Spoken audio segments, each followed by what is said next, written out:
Allora, rieccoci qua, Zanetti, portatevi la parola. Ho ascoltato il ragionamento che faceva il consigliere. Cioè bisogna tener conto che si trovano anche in una situazione di incastro, perché per mantenere questo equilibrio politico non è semplice. Volevo riprendere alcune osservazioni che faceva il consigliere nazionale rispetto alla questione della burocrazia, rispetto alla questione dello sviluppo, la buona gestione della cosa pubblica. Su cui si spera si intervenga a livello governativo. È necessario. Guardi, allora, intanto se l'indirizzo è quello, in manovra non dovevate metterci la pace fiscale, perché così com'è è un altro condono mascherato e da quella parte io credo che ce ne siano stati già abbastanza.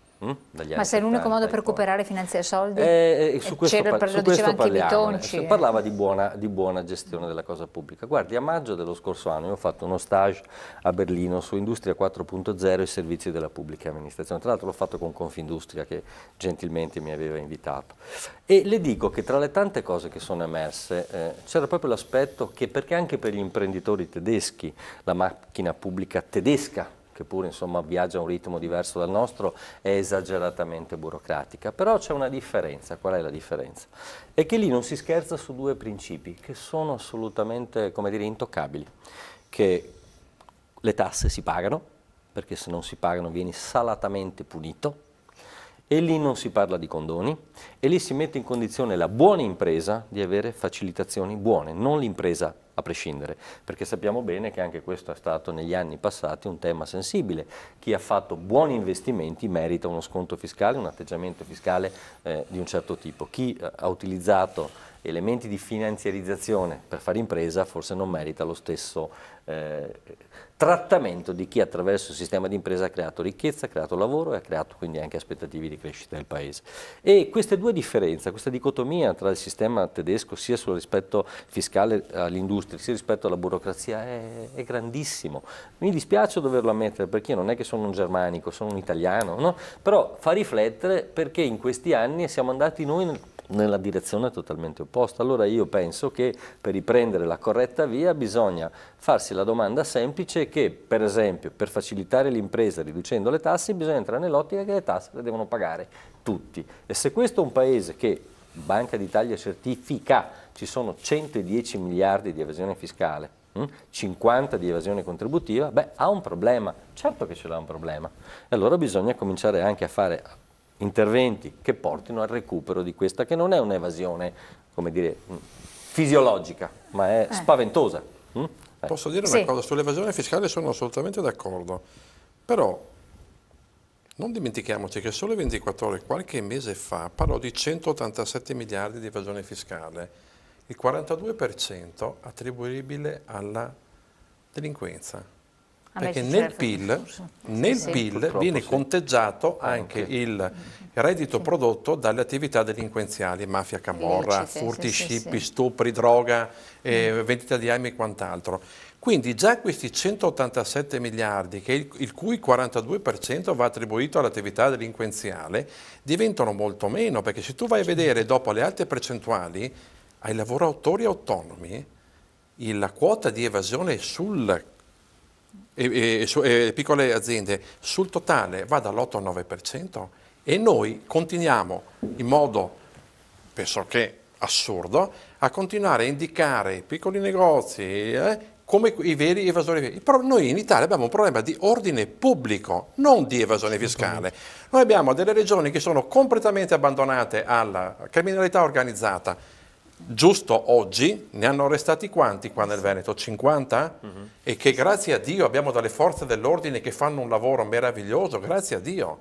Persi questi, che sono tutti quanti anziani, perché sono tutti oltre i 50 anni, io non so cosa faremo dopo.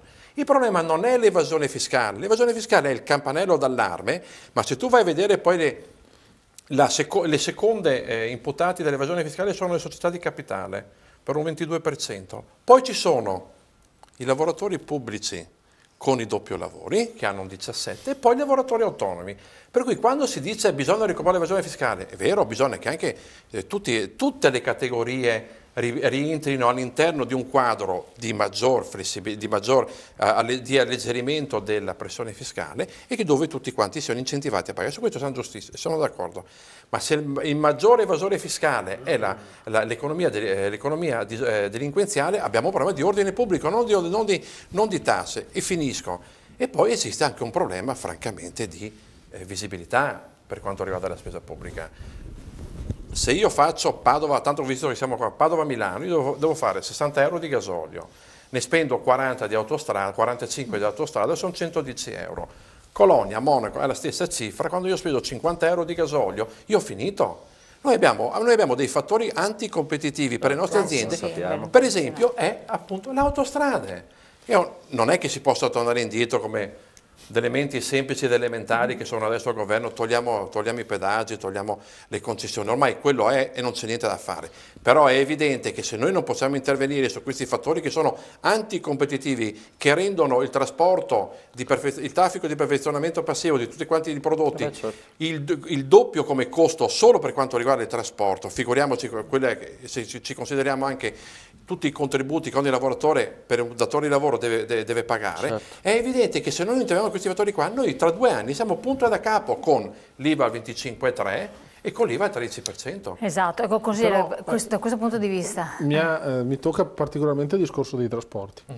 Allora, se da un lato posso essere d'accordo che non abbiamo lo stesso livello di concorrenza anche infrastrutturale di altre parti d'Europa, pur essendo noi, soprattutto qua a nord-est, equiparabili forse alle migliori economie internazionali. Certo. Io porto sempre l'esempio mio, io abito a San Giorgio de Perti, che è vicino a Campo San Piero, per andare a Bassano e Grappa sono meno di 30 km, ci metto più di un'ora, che è lo stesso tempo che ci metto per andare a Bologna, capoluogo di un'altra regione, attraverso il Po, e quindi arrivo a Bologna. Quindi assolutamente bisogna intervenire anche sulle infrastrutture locali.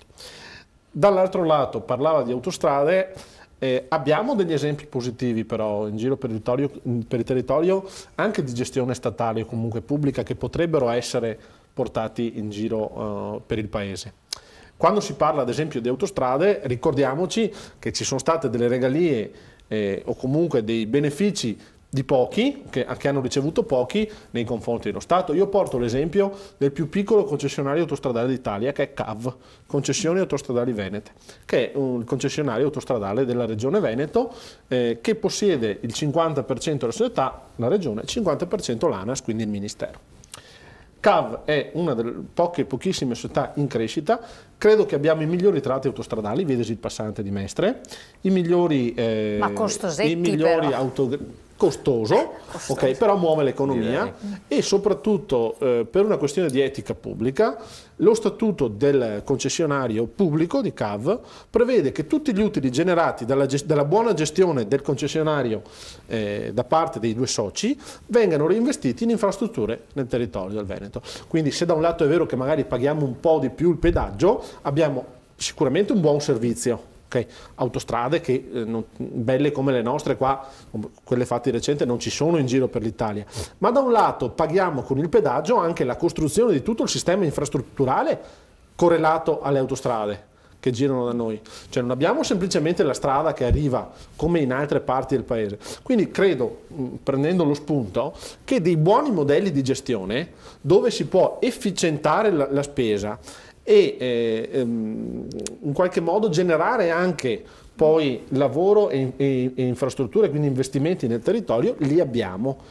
Credo che la responsabilità sia in questo momento esportarli e applicarli anche al resto. Però il problema delle autostrade, sì, qualcuno diceva riportiamole a costo zero. No. Ricordiamoci che negli anni scorsi qualche governo, non sicuramente attribuibile a parti politiche vicino alla mia, ha regalato quasi le autostrade. Ma è evidente che voi scontate. Noi stiamo scontando delle errori, colpe, ma certamente. Quando tutti i beni statali sono stati privatizzati, di fatto regalati alle solite potenti famiglie italiane o i gruppi finanziari, un danno è stato creato. Certamente.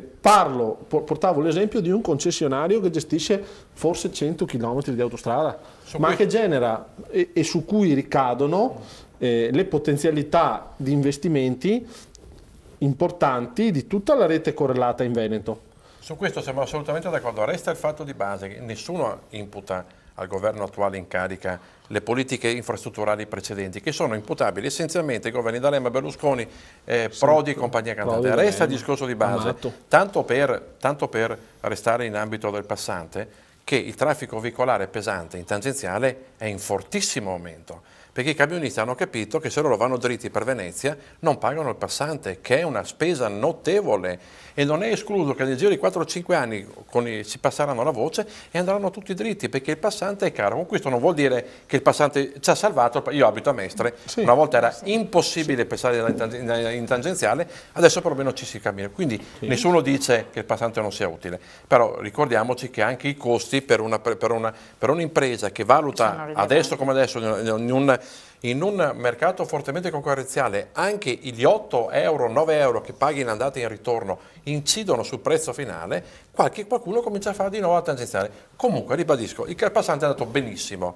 Resta il discorso di base che se noi non riusciamo ad arrivare in qualche modo a ricreare sviluppo, noi possiamo ragionare fino a dopodomani, l'autostrada, il passante, quello che volete, se noi non ricominciamo a capire cosa noi possiamo fare per dare maggiori risorse economiche, cioè per creare valore aggiunto, non c'è niente da fare. Perché, ti faccio un esempio banale, pochi si sono accorti che ci sono due termini che hanno riempito le colonne degli ultimi 3-4 anni in ogni giorno, che sono spariti completamente dal lessico di economisti e ministri economici che si sono susseguiti alla guida del nostro paese. Sono Up Economy e Sharing Economy, due mantra che hanno sciorinato per anni. Questo è il futuro dell'Italia, tutti i ragazzi che fanno le app, le nuove start-up che falliscono dopo il 75% dopo 3 anni, quando invece è l'azienda che fa i tondini o che fa il cruscotto per la Volkswagen che tira avanti la carretta. Noi siamo in default culturale. Ecco,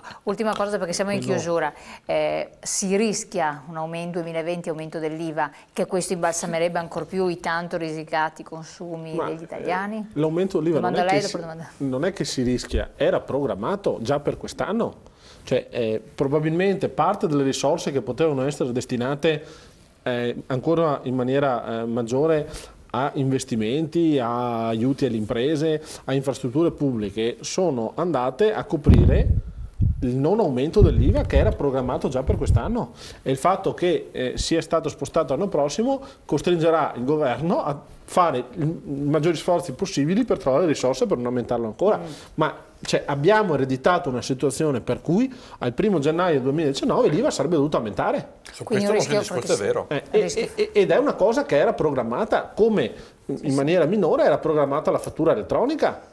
Sulla fattura elettronica ci sono delle coperture di bilancio previste, per una piccola impresa, ma per lo stesso artigiano, l'idraulico, sono costi il meccanico, gente che generalmente lavora con le mani e un po' di contabilità se la fa la sera con la moglie che gli dà la mano sulla tavola di casa dopo cena. È follia. Io ho conosciuto artigiani che hanno chiuso per la fattura elettronica, però l'abbiamo ereditata. E là servivano altre coperture economiche per slittarla. Ereditiamo una situazione veramente pesante di programmazione pluriennale che è stata lasciata da chi ha governato prima. Quindi non derivano al pettine. Su tutto questo ragionamento sono e resto convinto che comunque le peculiarità dell'impresa italiana e soprattutto degli italiani laboriosi, noi veneti potremmo essere i capofila di questo modello, siano quelli su cui dobbiamo puntare per venire fuori da questa situazione. Ne chiudono 73 al giorno.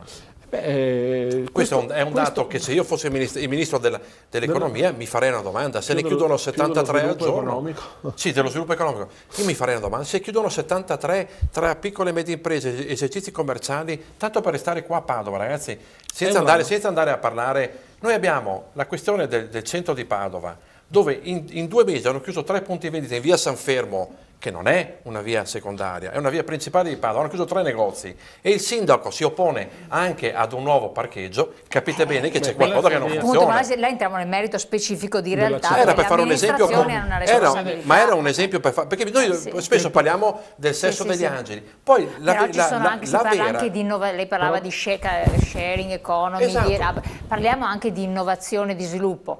Tanti negozi ho capito che non hanno margini. Certo. avevano margini, hanno incassato i soldi a suo tempo senza investire. Certo, sono rimasti tanti intellettuali secoli fa, non hanno variato niente, il bancone davanti che vende, cioè dai, inventarsi le cose. E a suo tempo in camera anche albergatori lamentano tutto, però hanno i conti in Svizzera. E vabbè, ma insomma, potevi investire e mettere... Permettetemi un ragionamento, io vengo dalla provincia, dai paesetti di provincia. Anche in provincia si sente questo, cioè la chiusura di un negozio, mentre in città ha una ricaduta di un certo tipo, in provincia è ancora peggiore, perché vedere centri abitati anche di paesetti di 3, 4, 5 mila abitanti, insomma bei centri completamente deserti. Io vedo il però mio vuol dire paese, che non danno una risposta a quello che chiedono i cittadini. C'è anche una ricaduta sociale, cioè l'esercizio locale ha sempre svolto una funzione sociale al di là che economica. È un aspetto culturale della vita. E tornando al passo prima, cioè quindi alla cosa ancora più preoccupante, è la questione dell'indebolimento, vorrei dire della guerra che è stata fatta anche a livello ideologico al concetto di famiglia. Quanti soldi vengono sprecati perché le famiglie si divorziano, perché ci sono per mantenere 2 appartamenti, 2 bollette della luce, 2 bollette del gas.